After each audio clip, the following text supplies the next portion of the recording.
Ya, gimana dulur ya? Agak nanggung sebenarnya. Jadi review pertandingan kali ini kebetulan nggak di rumah teman-teman. Ini lagi nobar di daerah Warkop Surabaya dan sekalian nobar seri anjing, anjing dua sama. Tapi sungguh dramatis, sungguh dramatis, wis bener-bener full entertain. Masalahnya apa? Kita kalau melihat sepanjang laga ya, bicara soal statistik, Manchester United kalah dari segala aspek. Mulai dari possession, ya jumlah shot, shot on target, ya shot on target loh, bahkan hanya dua. Itu pun berbuah gol gitu loh. Dan secara skema menurutku masih nggak terlalu bagus ya di laga ini, lebih kayak Liga Tarkam gitu loh. Manchester United nggak bisa mendominasi jalannya pertandingan. Tapi ya mau gimana lagi teman-teman, kita coba lihat performa dari masing-masing pemain. Kenapa kok di laga ini Manchester United hanya bisa meraih 1 poin di Tottenham Hotspur Stadium. Sejak awal laga ya, sebetulnya kalau melihat line up di starting 11 itu agak ragu teman-teman, jujur aja. Mason Mount yang aktif dalam melakukan pressing tidak diturunkan sebagai starter, dan Bryan Mbeumo diplot sebagai gelandang serang di posisi kiri dan Amad Diallo di posisi kanan. Nacer Mazraoui tampil sebagai starter mengisi wingback kanan. Lalu Patrick Dorgu diplot sebagai wingback kiri. Selain itu tidak ada yang berubah. Tapi ketika menjalani pertandingan ya, di setiap ada momentum itu nggak bisa memaksimalkan peluang dengan baik, dan terbukti ya dari sisi statistik nggak banyak peluang yang tercipta. Bahkan kalau teman-teman lihat apa ya, performa dari kiper ya, kita lihat dari kiper mulai dari Sean Lamans.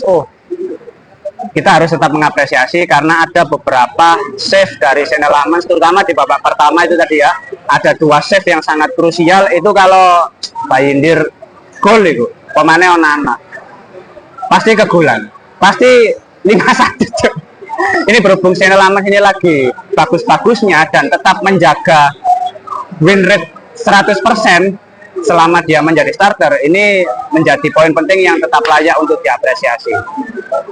Terus kalau kita lihat dari lini pertahanan ya, mulai dari Harry Maguire, Luke Shaw, bahkan Matthijs de Ligt. Terutama Matthijs de Ligt teman-temannya, ini man of the match belakang ini Matthijs de Ligt. Bagaimana tidak, gol pertama dari Tottenham Hotspur itu kan karena deflect dari Matthijs de Ligt. Lalu menjelang akhir babak kedua, tambahan waktu menit ke-95, dia membayar kesalahannya dengan mencetak gol kedua bagi United dan mengamankan 1 poin di Tottenham Hotspur Stadium. Menurutku Matthijs de Ligt secara performa sejak awal musim benar-benar stabil, benar-benar konsisten, selalu tampil sebagai starter. Bahkan ketika kondisi Manchester United kalah ya, dia secara performa tetap bagus. Jadi dari sisi pertahanan menurutku nggak ada masalah. Dan kalau kita lihat gol-gol dari Tottenham Hotspur ya, pertama dari blunder Matthijs de Ligt karena deflect, terus yang kedua ya kurangnya antisipasi para pemain ketika berada di dalam kotak penalti. Terus kalau kita lihat di lini tengah, mulai dari Casemiro, Bernards, ya menurutku tetap tampil solid seperti biasa. Etos kerja sangat tinggi dari 2 pemain itu. Terus Nacer Mazraoui juga, meskipun dia baru saja sembuh dari cederanya, itu tetap lumayan gede. Lalu Patrick Dorgu sebagai wingback kiri ini agak gimana ya? Memang Dorgu kalau lagi mode rambut kepak memang lumayan bagus, menjelma menjadi Roberto Dorgu. Cuma kayak gimana ya? Crossingnya ngawur gitu, umpan lambungnya juga ngawur, akurasinya itu masih benar-benar jelek, tapi bobotnya juga tetap sangat bagus. Dan yang terakhir, kalau kita bicara soal ini serang, nah ini yang agak disayangkan teman-teman ya, mulai dari pemilihan starter yang tidak memasukkan Mason Mount sebagai pemain utama sejak babak pertama itu agak disayangkan karena aku berharap sejak video preview kemarin kan dia hanya diberi kesempatan untuk tampil sebagai starter karena memberikan pressing yang sangat ketat dan fleksibilitas lini serang menjadi lebih fluid gitu. Tapi sayangnya dia masuk di babak kedua. Meskipun Brian Dumo berhasil mencetak gol di babak pertama lewat sundulannya yang ya keren lah. Memang Brian Dumo ini salah satu pembelian sukses musim ini bagi United.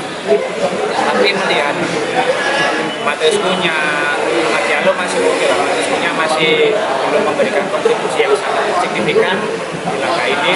Terus di babak kedua ada Benjamin Sesko. Nah, ini kembali menunjukkan performa yang kurang bagus.